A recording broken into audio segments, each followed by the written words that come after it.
Hello दोस्तों, स्वागत है आपके अपने YouTube channel Target Civil Services में। आज है 19 दिसंबर और 19 दिसंबर से जितने भी करंट अफेयर्स के क्वेश्चन बनेंगे, सारे क्वेश्चन को इस लेक्चर में हम डिस्कस करने वाले। और साथ ही दोस्तों, इन करंट अफेयर्स के क्वेश्चन से जो भी एक्स्ट्रा फैक्ट बनेगा, जो आपके exam point of view important होने वाला है, सभी इंपॉर्टेंट पॉइंटों को हम डिस्कस करेंगे। सबसे पहले हम बात करते हैं जो लास्ट क्लास में आपसे क्वेश्चन पूछा गया था कि भारतीय अंतरिक्ष अनुसंधान संगठन का मुख्यालय कहाँ पर स्थित है। तो यह स्थित है दोस्तों बेंगलोर, कर्नाटक में। करेक्ट आंसर हो जाएगा यहाँ पे ऑप्शन 1। तो दोस्तों मैं आपको बता दूं कि ये जो Indian space and research organisation है, मतलब इसरो है, इसकी जो स्थापना है वो 15 अगस्त 1969 को की गई थी और इसका मुख्यालय बेंगलुरु, कर्नाटक में स्थित है। और वर्तमान में इसके जो अध्यक्ष है वो के सिवान है। तो ये भी आपको याद रखना है। तो ये सभी इंपोर्टेंट पॉइंट है दोस्तों भारतीय अंतरिक्ष अनुसंधान संगठन से, जो आपको याद रखना है। यहाँ पे करेक्ट आंसर क्या हो गया ऑप्शन 1, बेंगलोर, कर्नाटक। और अब दोस्तों स्टार्ट करते हैं जो लास्ट क्लास में हमने क्वेश्चन किए थे उनका रिवीजन। आपके लिए पहला क्वेश्चन है कि हाल ही में किसने मां उमिया धाम विकास परियोजना की आधारशिला रखी है। तो यह रखी है दोस्तों अमित शाह ने। करेक्ट आंसर है यहाँ पे ऑप्शन 4। नेक्स्ट क्वेश्चन है कि किस देश ने 16 दिसंबर 2021 को अपने गठन के 50 साल पूरे होने पर स्वर्णिम जयंती, मतलब गोल्डन जुबली ईयर मनाई है। तो यह मनाया दोस्तों बांग्लादेश ने। तो यहाँ पे करेक्ट आंसर हो जाएगा ऑप्शन 2। अगला क्वेश्चन है कि किस भारतीय मूल की महिला को फ्रांस की लग्जरी कंपनी सैनल की ग्लोबल सीईओ बनाया गया है। तो यह बनाया है दोस्तों लीना नायर को।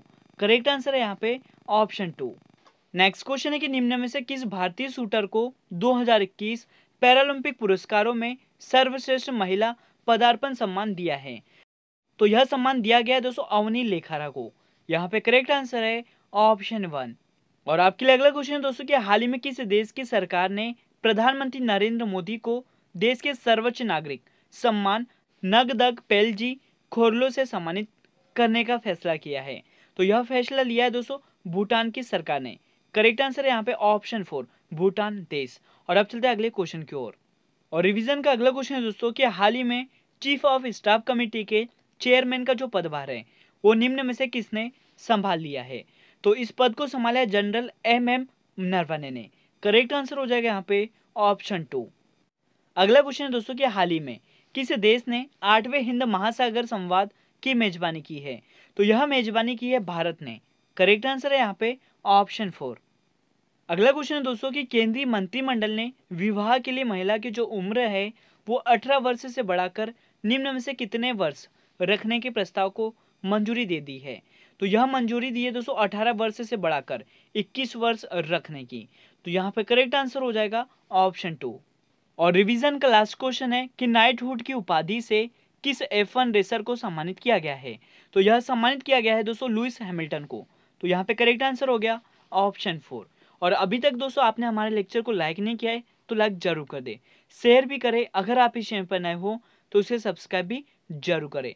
और दोस्तों मैं आपको बता दूं कि वीडियो के एंड में डेली एक क्वेश्चन पूछा जाता है जिसका जवाब आपको कमेंट सेक्शन में देना होता है।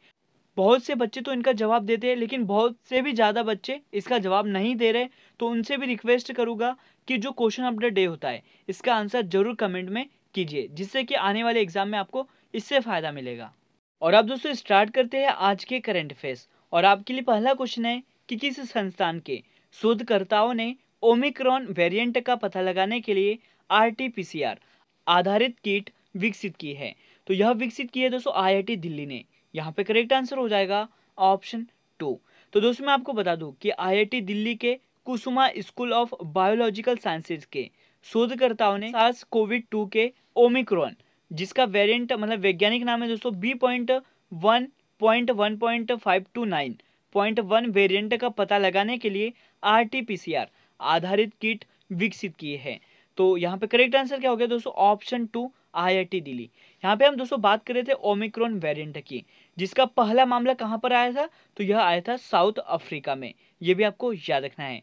तो करेक्ट आंसर हो गया दोस्तों यहाँ पे ऑप्शन 2, IIT दिल्ली की IIT दिल्ली संस्थान के शोधकर्ताओं ने ओमिक्रॉन वेरिएंट का पता लगाने के लिए RT-PCR आधारित किट विकसित की है। और अब चलते हैं अगले क्वेश्चन की ओर। और आपके लिए अगला क्वेश्चन है कि हाल ही में पार्कर सोलर प्रोब को किस स्पेस एजेंसी ने विकसित किया है। तो इसे विकसित किया दोस्तों नासा ने। यहाँ पे करेक्ट आंसर हो जाएगा ऑप्शन 2।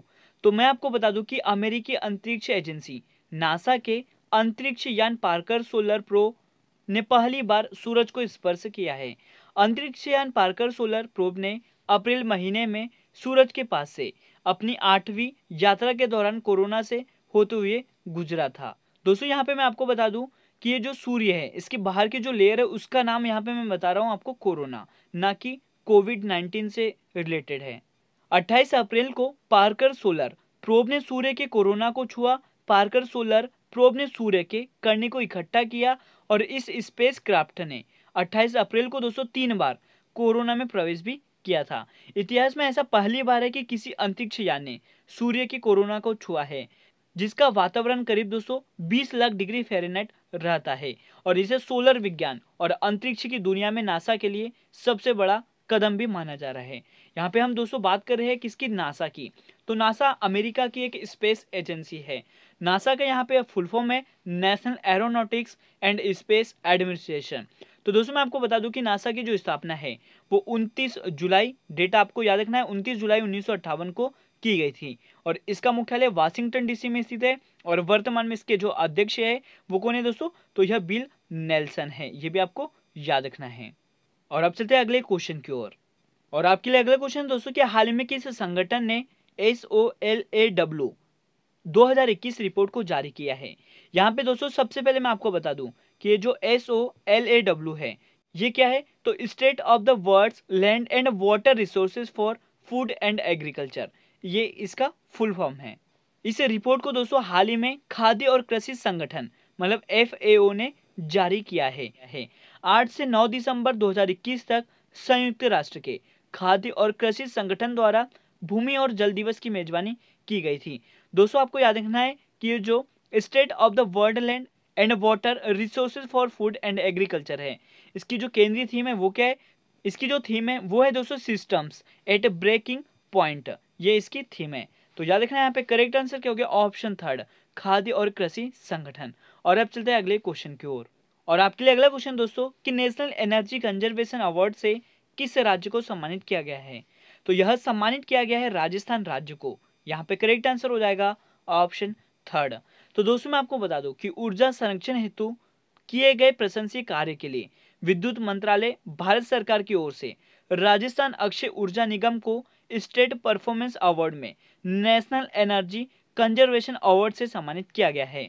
तो याद रखना है यहाँ पे करेक्ट आंसर क्या हो गया, ऑप्शन 3 राजस्थान राज्य। यहाँ पे हम दोस्तों बात करें राजस्थान राज्य की, जिसके वर्तमान में मुख्यमंत्री अशोक गहलोत है और यहाँ के जो गवर्नर है वो दोस्तों कलराज मिश्र है और यहाँ की जो राजधानी है वो जयपुर है। तो ये सभी इंपॉर्टेंट पॉइंट है राजस्थान से जो आपको याद रखना है। और अब चलते हैं अगले क्वेश्चन की ओर। और आपके लिए अगला क्वेश्चन दोस्तों की बुनियादी साक्षरता और संख्यात्मक सूचकांक 2021 को किसने जारी किया है। तो इसे जारी किया दोस्तों प्रधानमंत्री की आर्थिक सलाहकार परिषद ने। करेक्ट आंसर हो जाएगा यहाँ पे ऑप्शन 4। तो यह सूचकांक 10 साल से कम उम्र के बच्चों में साक्षरता का सूचक है। दोस्तों मैं आपको बता दूं कि रिपोर्ट प्रतिस्पर्धा के लिए संस्था द्वारा तैयार की गई थी और आर्थिक सलाहकार परिषद द्वारा प्रधानमंत्री के अध्यक्ष विवेक देवराय को जारी की गई थी। रैंकिंग के लिए जिन श्रेणियों पर विचार किया गया है वे है दोस्तों बड़े राज्य, छोटे राज्य और केंद्र शासित प्रदेश। तो याद रखना यहाँ पे करेक्ट आंसर क्या हो गया, ऑप्शन 4 प्रधानमंत्री की आर्थिक सलाहकार परिषद द्वारा बुनियादी साक्षरता और संख्यात्मक सूचकांक 2021 को जारी किया गया है। और अब चलते हैं अगले क्वेश्चन की ओर। तो अगला क्वेश्चन है दोस्तों कि भारत अंतर्राष्ट्रीय विज्ञान महोत्सव 2021 का जो आयोजन है वो कहाँ पर हुआ है। इसका आयोजन किया गया है दोस्तों गोवा में। करेक्ट आंसर हो जाएगा यहाँ पे ऑप्शन 4। तो दोस्तों मैं आपको बता दूं कि केंद्रीय राज्य मंत्री स्वतंत्र प्रभार विज्ञान और प्रौद्योगिकी डॉक्टर जितेंद्र सिंह ने पणजी गोवा में भारत अंतर्राष्ट्रीय विज्ञान महोत्सव के 7वें संस्करण का उद्घाटन किया है और यह महोत्सव 4 दिन तक मनाया जाएगा। इसका विज्ञान महोत्सव का मुख्य उद्देश्य है कि लोगों द्वारा नवाचार का उपयोग करना और ऐसी तकनीकी विकसित करना जो जनता के लिए सस्ती हो। और इस वर्ष की थीम की बात करें दोस्तों तो यह आज़ादी का अमृत महोत्सव, एक समृद्ध भारत के लिए रचनात्मक विज्ञान। यहाँ पे मैं आपको बता दूं कि ये जो आयोजित स्थल है यह है दोस्तों पणजी गोवा, ये भी आपको याद रखना है। तो याद रखना दोस्तों भारत अंतर्राष्ट्रीय विज्ञान महोत्सव का जो आयोजन है वो कहाँ पर हुआ है, तो गोवा में इसका आयोजन किया गया है। और अब चलते हैं अगले क्वेश्चन की ओर। तो आपके लिए अगला क्वेश्चन दोस्तों कि अंतर्राष्ट्रीय चाय दिवस 2021 कब मनाया गया है। तो दोस्तों मैं आपको बता दूं कि ये जो अंतर्राष्ट्रीय चाय दिवस है यह मनाया जाता है 15 दिसंबर को। करेक्ट आंसर है यहाँ पे ऑप्शन 2। तो अंतर्राष्ट्रीय चाय दिवस हर साल 15 दिसंबर को Bangladesh, Sri Lanka, Nepal, Vietnam, Indonesia, Kenya, Malawi, Malaysia, Uganda, Bharat और तंजानिया जैसे देशों में मनाया जाता है। चाय दोस्तों कैमेलिया सिनेसिस के पौधे से बना एक पेय है। यह पानी के बाद दुनिया में दूसरा सबसे ज्यादा इस्तेमाल किया जाने वाला पेय है और चीन इस समय चाय का सबसे बड़ा निर्यातक है। तो याद रखना है यहाँ पे दोस्तों आपको कि अंतर्राष्ट्रीय चाय दिवस प्रतिवर्ष 15 दिसंबर को मनाया जाता है। करेक्ट आंसर हो जाएगा यहाँ पे ऑप्शन 2। और आपके लिए अगला क्वेश्चन दोस्तों कि हाल ही में कौन software technology parks of the India में महानिदेशक के रूप में शामिल हुए हैं। तो ये शामिल हो गए दोस्तों अरविंद कुमार। करेक्ट आंसर है यहाँ पे ऑप्शन 4। पार्क्स ऑफ इंडिया में महानिदेशक के रूप में दोस्तों अरविंद कुमार को नियुक्त किया गया है और आप देख सकते हो ये है अरविंद कुमार। दोस्तों मैं आपको बता दूं कि Arvind Kumar software technology parks of India के महानिदेशक के रूप में शामिल हो गए हैं। यहाँ पे दोस्तों आपको याद रखना है कि ये जो STPI उभरते प्रौद्योगिकी डोमेन में 25 से अधिक उद्यमिता केंद्र लॉन्च करके देश में तकनीकी उद्यमिता और नवाचार की संस्कृति को बढ़ावा दे रहा है। तो याद रखना है यहाँ पे कि अरविंद कुमार को software technology parks of the India में महानिदेशक के रूप में शामिल किया गया है। करेक्ट आंसर हो गया यहाँ पे ऑप्शन 4। और अब दोस्तों बात करते हैं आज के लास्ट क्वेश्चन की। तो आज का लास्ट क्वेश्चन दोस्तों आपके लिए कि कोलंबिया जर्नलिज्म स्कूल ने किस भारतीय पत्रकार को 2022 के पूर्व छात्र पुरस्कार के विजेताओं के रूप में नामित किया गया है। तो यह नामित किया दोस्तों मालिनी पार्थ सारथी को।